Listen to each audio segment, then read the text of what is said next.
Bonjour à tous et bienvenue dans ce nouvel épisode de Cigarillos et Calva, intitulé La tyrannie féministe viendra de Versailles, coupe de champagne à la main. Il s'agit en fait d'une réponse à une interview donnée au journal Le Monde par la philosophe Camille Froidevaux-Métairie. On va voir ça tout de suite, bon épisode. Cigarillos et Calva.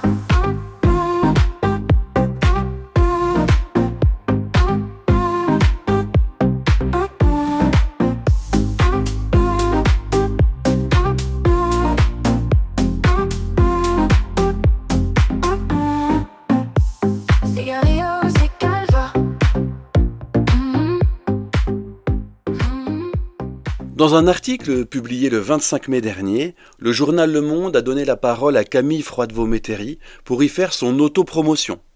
Cet article a éveillé mon intérêt car son titre annonce l'apologie de la misandrie. Le titre est le suivant « On peut être misandre et vouloir impliquer les hommes dans les luttes féministes ».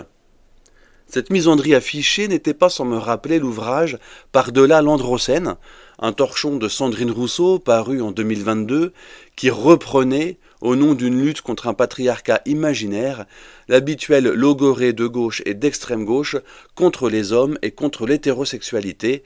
Je vous mets en lien le podcast que j'y avais consacré il y a 2 ans, en 2023. Enfin bref, revenons-en à Camille Froidevaux-Métairie.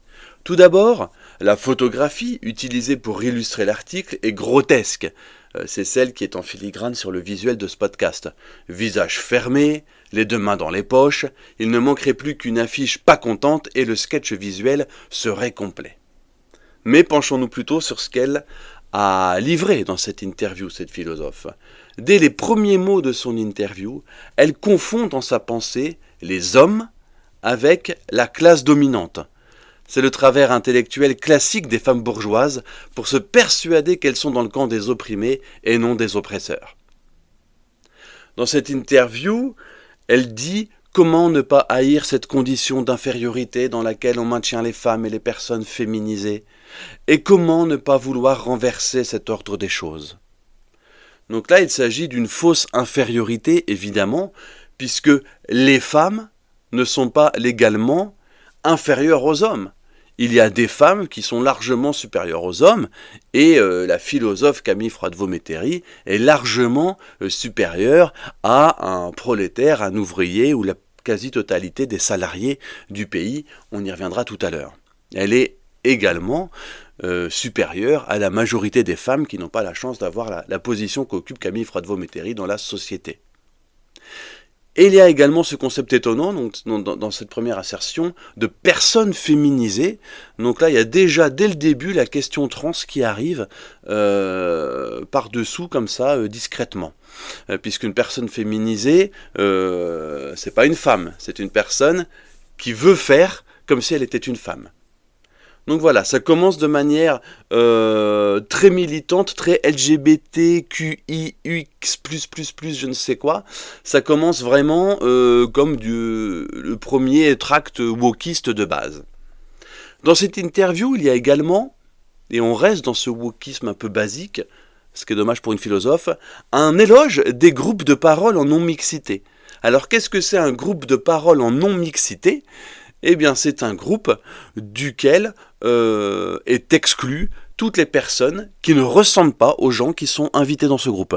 Ça peut être donc un groupe de parole de noirs, duquel les non-racisés, comme les blancs par exemple, qui sont considérés comme des non-racisés, ce qui mériterait un développement en soi, sont exclus. Et là, elle fait l'éloge donc de groupes de parole de femmes, desquels les hommes sont exclus en tant qu'hommes, ce qui est un peu dommage pour des gens qui sont censés être contre le système binaire homme-femme.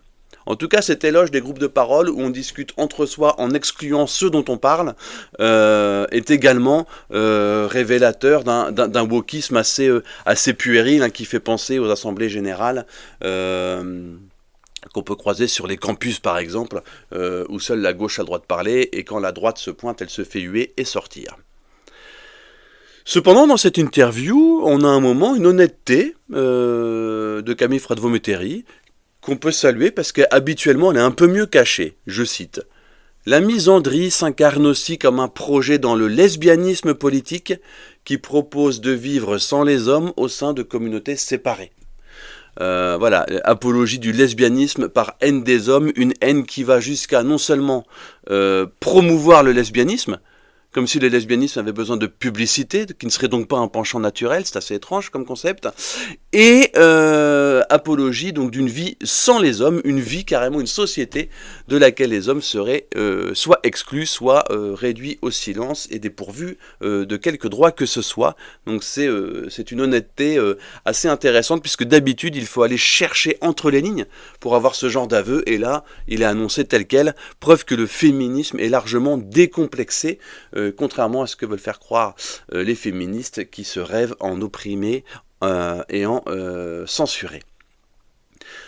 Un peu plus loin dans cette interview, Camille Froidevaux-Métairie fait preuve d'une drôle d'inversion accusatoire. Je cite : « Les masculinistes d'aujourd'hui, qui considèrent le féminisme comme une menace, rejettent les femmes du côté de la déraison et des émotions pour mieux les ramener là où elles doivent rester selon eux, à leur place d'objets disponibles et appropriables. » Ici, il y a deux choses assez marrantes, c'est qu'on vient de voir qu'elle exclut complètement les hommes, mais elle considère qu'en réaction, les masculinistes qui pousseraient l'antagonisme jusqu'à vouloir faire pareil, exclure les femmes, et bien du coup, eux, ils seraient du mauvais côté en excluant les femmes, alors qu'elles sont du bon côté en excluant les hommes. Donc ça, c'est une inversion accusatoire assez spéciale.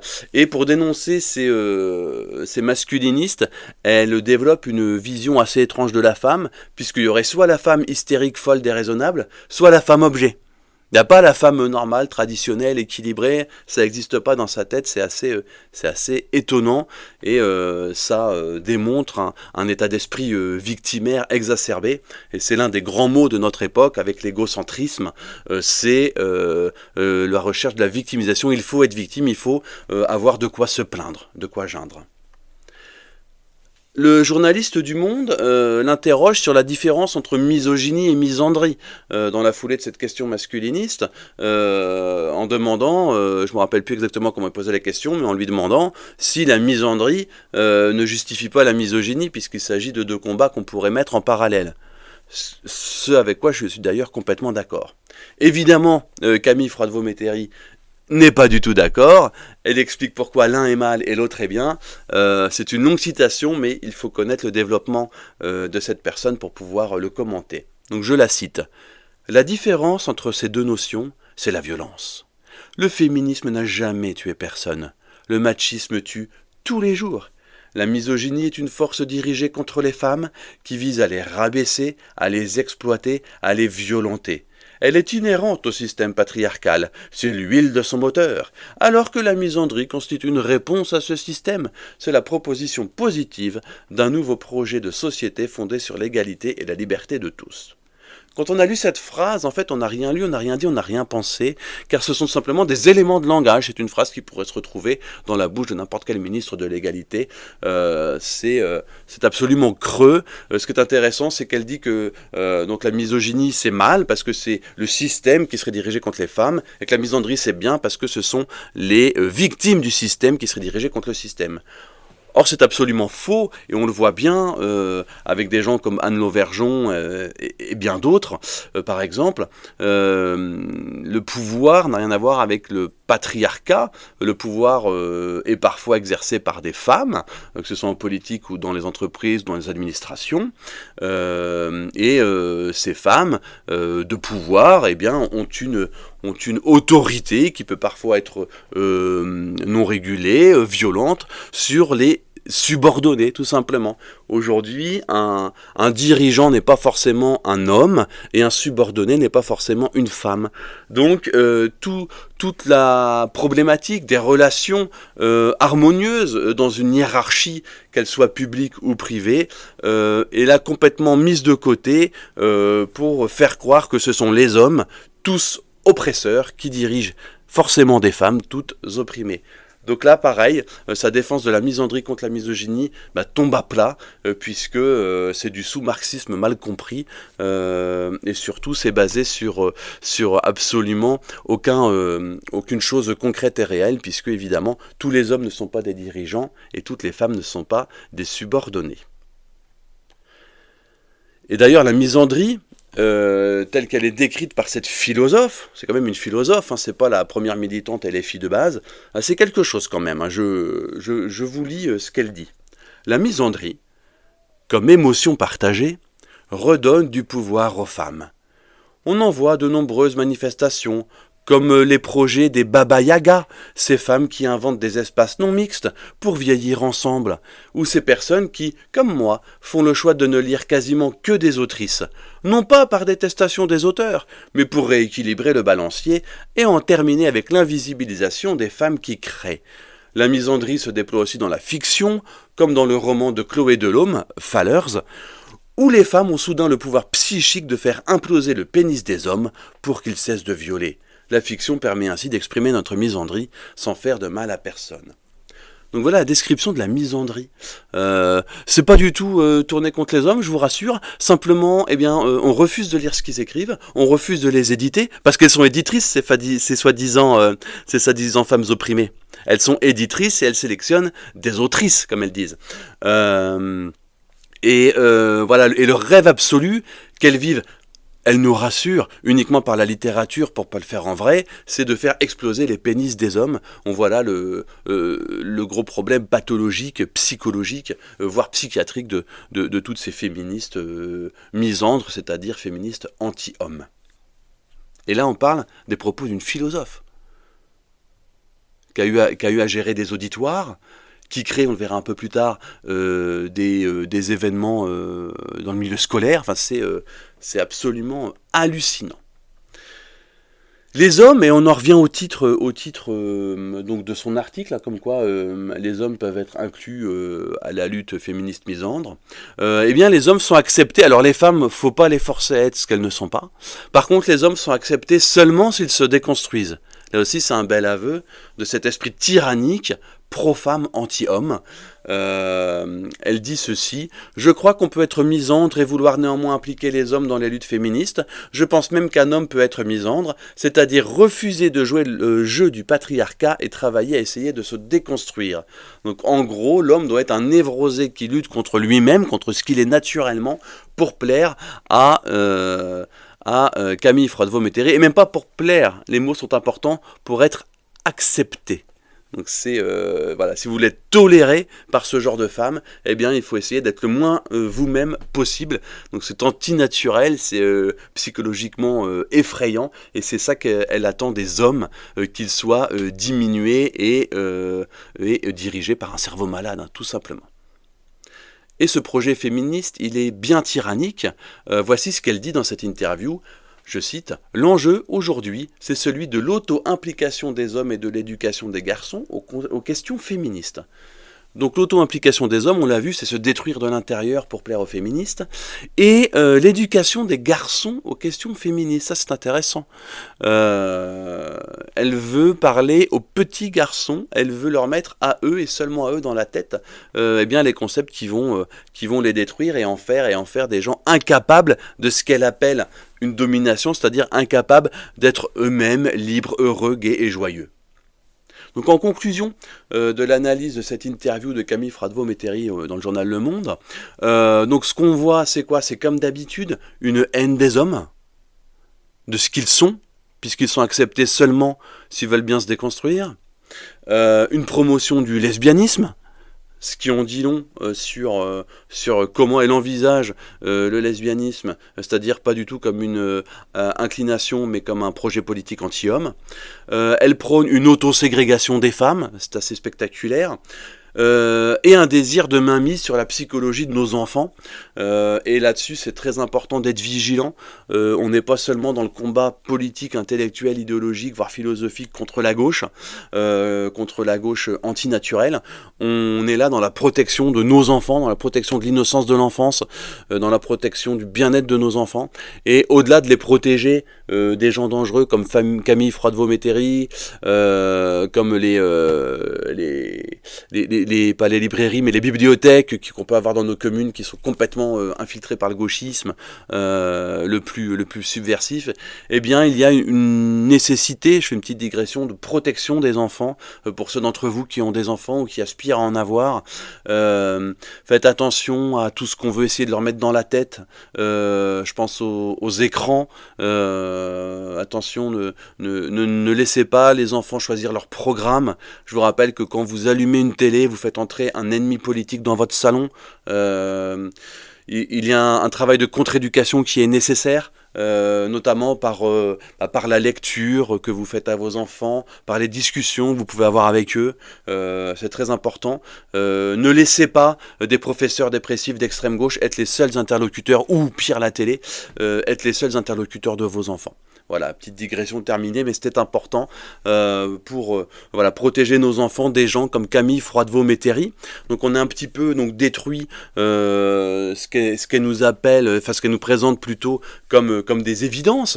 Mais maintenant on va s'intéresser à elle personnellement. Donc voilà, en tout cas pour ce que j'avais à répondre à l'interview de cette philosophe. Mais là on va aller un peu au-delà. On va regarder qui est Camille Froidevaux-Métairie. Elle est née à Paris, elle a grandi à Versailles et à Nevers. Elle a été maître de conférence à Assas, elle a été professeure à l'université de Reims, elle a été chargée de mission égalité et diversité, et elle a été en 2017 décorée de la croix de chevalier de l'Ordre national du mérite. Donc ce n'est pas tout à fait le parcours de quelqu'un qui dérange le système établi, qui a subi des discriminations ou qui serait dans le camp des opprimés. Elle fait clairement partie du haut du panier social, elle est de la classe dominante. Et je ne dis pas ça pour faire mon marxiste, je dis ça parce qu'il faut qu'on n'hésite plus à rappeler à ces gens-là qui ils sont et d'où ils parlent.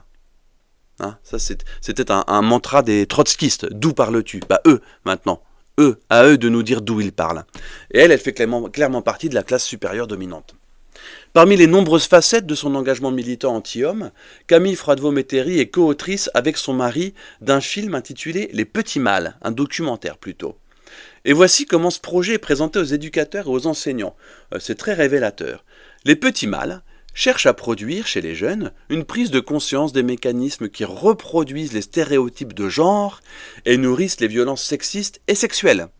En tendant un miroir aux adolescents, le film se présente comme un outil de réflexion et de discussion particulièrement adapté aux projections débats. Il est accompagné d'un livret pédagogique comprenant une fiche pour chacun des 12 thèmes abordés dans le film. Donc voilà, cette personne fait aussi sa propagande dans les écoles et dans tous les établissements accueillant une population donc de jeunes enfants, puisqu'elle s'adresse aux garçons à partir de 7 ans. En effet, voici ce que dit le synopsis du film, je cite « Les Petits Mâles donnent la parole à une trentaine de garçons âgés de 7 à 18 ans, rencontrés partout en France et dans tous les milieux. Nous les avons interrogés sur les thèmes qui sont aujourd'hui au cœur des combats féministes, apparence physique, injonctions esthétiques, amours et amitiés, sexisme et violences sexuelles, fluidité des genres et droits des personnes LGBTQI. En résonance avec leurs propos, des femmes qui ont l'âge d'être leur grand-mère déroulent le fil de leur vie, évoquant les hommes d'hier. Le contraste avec les garçons hommes de demain révèle l'ampleur des mutations en cours. Fin de description. Et c'est très intéressant, puisque ça c'est un discours qui est à destination donc des professionnels de l'enfance et de l'éducation. Et là l'objectif est clairement affirmé, il faut déconstruire les jeunes garçons et cracher sur leurs grands-parents. C'est-à-dire qu'il faut faire à leur psychologie, à leur nature même de ce qu'ils sont, des petits garçons et des petites filles, même si là c'est clairement ciblé contre les garçons, hein, c'est effrayant, eh bien il se passe ici la même chose qu'il se passe dans tous les autres secteurs de l'éducation, et je pense notamment à l'histoire, où on va cracher là également sur les grands-parents et les ancêtres d'une manière plus générale, pour rendre stérile, amorphe, honteux, coupable, eh bien une jeunesse qui ne mériterait qu'on ne lui parle que de la grandeur en fait de ce qu'ont fait leurs ancêtres et leur pays. Donc là on voit vraiment qu'il y a une continuité dans le combat de Camille Froidevaux-Métairie avec le combat global contre la bonne santé morale, physique, psychologique et intellectuelle et spirituelle même de la jeunesse française. Donc voilà, à propos de ce film-là. D'ailleurs, ce film, il est dédié à un oncle du mari de la philosophe, je crois qu'il s'appelle Laurent Métairie, un oncle qui était homosexuel et qui s'est suicidé. Et donc le mari de Camille Froidevaux-Métairie avoue que cette histoire familiale a déterminé tout son travail et nourri tout son engagement. On est donc une fois de plus dans le combat des LGBT contre la société viable. La société viable, c'est pas un jugement de valeur, c'est objectif. Toute société née, se développe, se maintient en respectant les valeurs naturelles, la nature de ce que nous sommes, et donc en se reproduisant, évidemment. Toute nation étant une famille de familles, et la famille étant la cellule de base de toute société viable. Eh bien, ce soi-disant projet éducatif antipatriarcal, donc les petits mâles, eh bien, le couple Métairie, il y fait parler donc les enfants et il leur fait parler de la transidentité, vous vous rendez compte ? Des enfants de 7 ans. Et on est donc bien en pleine subversion et pas du tout dans l'éducation. Écoutez cet extrait. S'il n'y avait pas le féminisme, il n'y aurait pas toute cette déconstruction de ce qu'on appelle la masculinité toxique. Du coup, dans la tête des personnes qui ne connaissent pas la transidentité, un homme ne peut pas devenir une femme. Voilà ce qu'est le couple Métairie. Voilà ce qu'est la misandre Camille Froidevaux-Métairie. Des privilégiés qui, au nom d'une soi-disant lutte contre les hommes oppresseurs, font la promotion de tout ce qui nie la société traditionnelle viable, homosexualité, LGBTisme, transgenrisme, etc. Bref, comme d'habitude, sous le vernis intellectualo-bourgeoiso-progressiste, un simple militantisme gauchiste contre les valeurs naturelles d'un peuple sain. Voilà, chers amis, ce que je voulais vous dire sur la misandrie de Camille Froidevaux-Métairie et de tous les gens de son espèce. Voilà, le but de ce genre de podcast est de remettre les idées à l'endroit et de ne pas céder de terrain donc, à toutes les offensives intellectuelles-politiques du camp d'en face, c'est-à-dire du camp qui est opposé à la nature et à la nation. C'est le deuxième podcast que je fais sur la misandrie. J'en avais déjà fait un donc sur un ouvrage de Sandrine Rousseau en 2023. Et dans quelques semaines, j'en ferai un autre. Très certainement, je vous redirai ça sur mes réseaux. Mais sur un livre qui s'appelle « Moi, les hommes, je les déteste » et qu'on peut trouver partout. Ce qui prouve bien qu'il y a un problème au niveau de la misandrie et des discours anti-hommes, un problème qui est général, global, et qu'il ne s'agit pas du tout d'une question qui serait écrasée, étouffée, censurée par le patriarcat. Voilà, chers amis, je vous laisse tranquille, je vous dis à dimanche à 15h pour le premier épisode de Bruno et Mario contre la droite antifasciste, et sinon chaque vendredi à 18h sur ma chaîne pour une nouvelle vidéo ou un nouveau Sigarios et Calva. À très bientôt.